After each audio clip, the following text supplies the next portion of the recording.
Fala pessoal, tudo na paz? Irmão Alex aqui para dar continuidade nos estudos bíblicos, que o Eterno possa estar nos abençoando grandemente. Se por acaso queira receber as mensagens, manda um oi para o 61 99119 2421, Irmão Alex, beleza? Pessoal, nós estamos lendo um livro aqui bastante interessante, que é Cheios do Espírito, Augusto Nicodemos, né? Nós estamos vendo a parte aqui que fala a carta de Paulo aos Efésios. E a parte que nós vamos estar lendo hoje é o propósito de Paulo. Beleza? Vamos lá então. O propósito de Paulo, na carta, Paulo visa informá-los do motivo da sua prisão, que era o evangelho do Messias.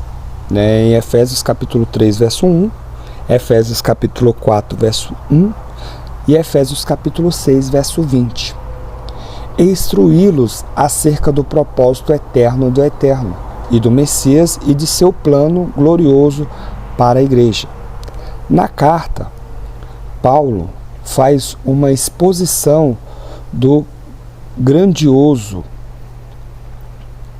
plano do Eterno desde a eternidade para a sua igreja.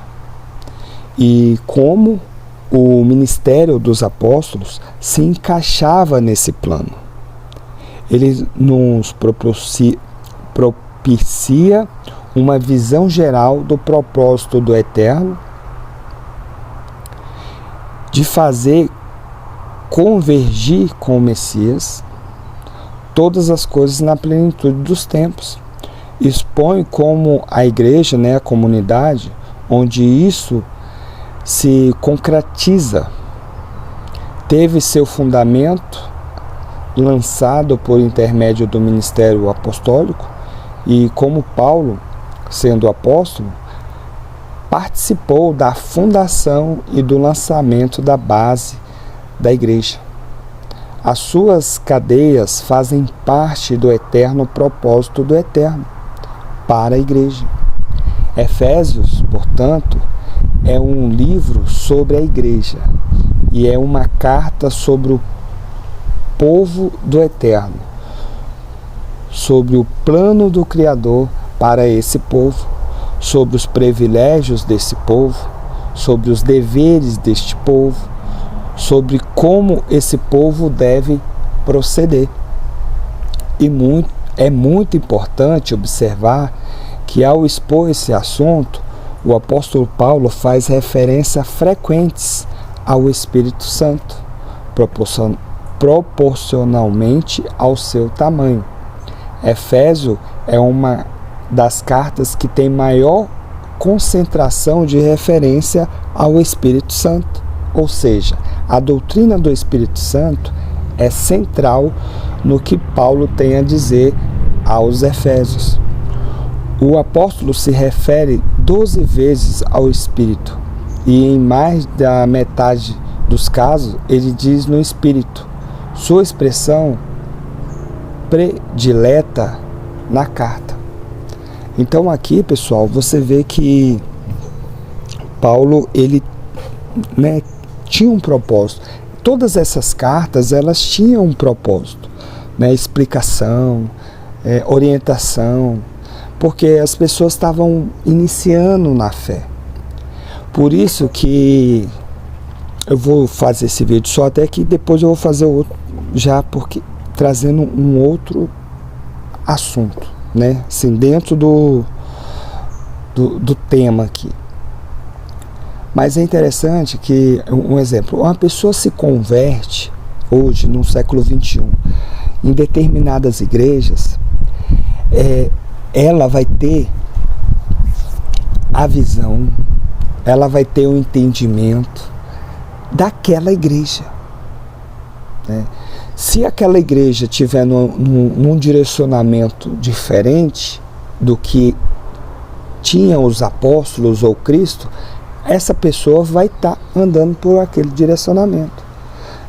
Por isso que a importância das pessoas que estão iniciando na fé é buscar estar lendo ali essas cartas de recomendação, como é que os apóstolos viviam, né?